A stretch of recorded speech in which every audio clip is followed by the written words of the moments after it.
अखिलेश यादव जी ने बहुत अच्छा काम किया, काबिल तारीफ़ है। मैं अखिलेश यादव के जो द्वारा किया गया है, मैं उसकी तारीफ़ करता हूँ। क्या तारीफ का काम कर दिया उन्होंने? इसलिए उन्होंने तारीफ़ की बात की कि माननीय योगी आदित्यनाथ जो उत्तर प्रदेश के मुख्यमंत्री हैं और भारतीय जनता पार्टी की सरकार जो है, इनके निर्देश पर ही इनके पूरा संरक्षण में जो वहाँ आगरा में प्रदर्शन हुआ, डंडा लेकर के, लाठी लेकर के, भाला लेकर, फरसा लेकर, यहाँ तक कि राइफल और बंदूक लेकर के भी करणी सेना के लोगों ने वहाँ धारा 144 का उल्लंघन किया।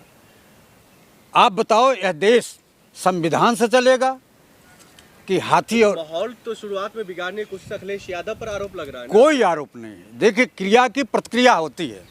जब पार्लियामेंट में आप अकबर की बात करोगे, आप जहांगीर की बात करोगे, हुमायूं और बाबर की बात करेंगे, औरंगजेब की बात करेंगे, तो जो घटनाएं घटित हुई हैं, क्रिया और प्रतिक्रिया करने वाला भी उसका जवाब देगा। अखिलेश यादव को जान से मारने की धमकी, उन पर हमला करने की धमकी लगातार मिल रही है। एक कमज़ोर लोग हैं। जो कुत्ता भौंकता है वो काटता नहीं है, जो बादल गरजता है वो बरसता नहीं है। आपको बताओ, करणी सेना के लोग कोई भी रोंवा टेढ़ा नहीं कर पाएंगे। ये जो बाल है ना, इसको भी करणी सेना के लोगों द्वारा कुछ उखड़ नहीं पाएगा। लेकिन कहा जाए उनके परिवार ही उनके साथ में नहीं है। इस पर न डिम्पल भाभी कुछ बोल रही है, न शिवपाल यादव जी कुछ बोल रहे हैं इन मामलों को लेकर। एक बात बताइए, डिम्पल यादव क्या है जानते हैं आप? राजपूत हैं। माननीय मुलायम सिंह की दूसरी पुत्रवधू किस जात की हैं? राजपूत हैं। उनकी तीसरे भाई की बहू आजमगढ़ के संजय सिंह की बेटी है। क्या है वो? राजपूत हैं। लेकिन सरकार तो अखिलेश यादव कह रहे हैं कि सरकार तो फंड मिल रहा करणी सेना को। निश्चित रूप से। आप बताओ, आपने कानून का पालन नहीं किया? इतनी अपार जनसंख्या जुटी, किसका संरक्षण था? झूठ बोल रहे हैं अखिलेश यादव। अखिलेश यादव 100% सही कह रहे हैं। आप बताओ, इतनी भीड़ अगर यहाँ इकट्ठा हो जाए, किसकी गलती होगी? दिल्ली पुलिस की गलती होगी, गृह मंत्रालय की गलती होगी।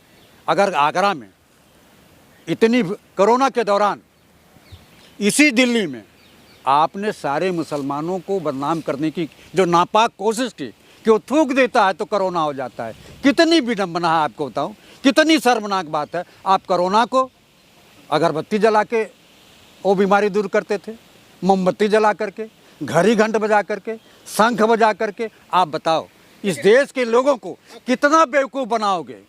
और जो भीड़ आगरा में जुटी थी, वो प्रायोजित भीड़ थी।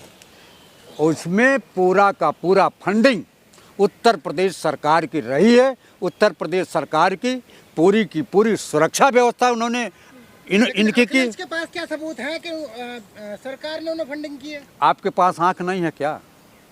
आपको दिखाई नहीं देता है? आप तो लोकतंत्र के चौथे स्तंभ के चौथे पाए हो। आपको तो सरकार से भी ज़्यादा आपको जानकारी होनी चाहिए। आपको जानकारी नहीं है कि इतनी भीड़, अपार जनमानस, बिना उत्तर प्रदेश के सरकार के निगरानी में, बिना संरक्षण के वहाँ भीड़ जुटेगी? अरे योगी प्रशासन कह रहे वो तमाम लोग राष्ट्रभक्त हैं। किस दुनिया में आप लोग हैं? जो अपने को राष्ट्रभक्त कह करके करता है और राष्ट्रभक्त नहीं होता है। हम अगर आप राष्ट्रभक्त नहीं हैं, आप राष्ट्रभक्त नहीं हैं, हम राष्ट्रभक्त नहीं हैं। जो फर्जी अपने को राष्ट्रवादी कहता है, आपको बताऊं, वो सेना के नौजवानों की हत्या करवा देता है। 40 जवान शहीद हुए और ये राष्ट्रभक्त लोग हैं। आज तक उसकी जांच नहीं हो पाई। आप बताइए, इतने लोग, 40 हमारे जवान शहीद होते हैं पुलवामा में, इनकी इंटेलिजेंस कहाँ गई? इनकी सूचना विभाग कहाँ गई? वहाँ रोकथाम करने के लिए बहुत, आपको बताऊं कि बैरिकेड लगा होता है। और 40 जवान शहीद हो गए। अखिलेश यादव फूलन देवी का मुद्दा उठा रहे हैं आगरा जाकर, क्या मतलब है? कहीं का कहीं लगा रहे हैं। देखिए, आप केवल अपराधी से फूलन देवी को जोड़ने का प्रयास कर रहे हैं। वो पीड़ित थी। एक महिला के साथ कितने लोगों ने संभोग किया,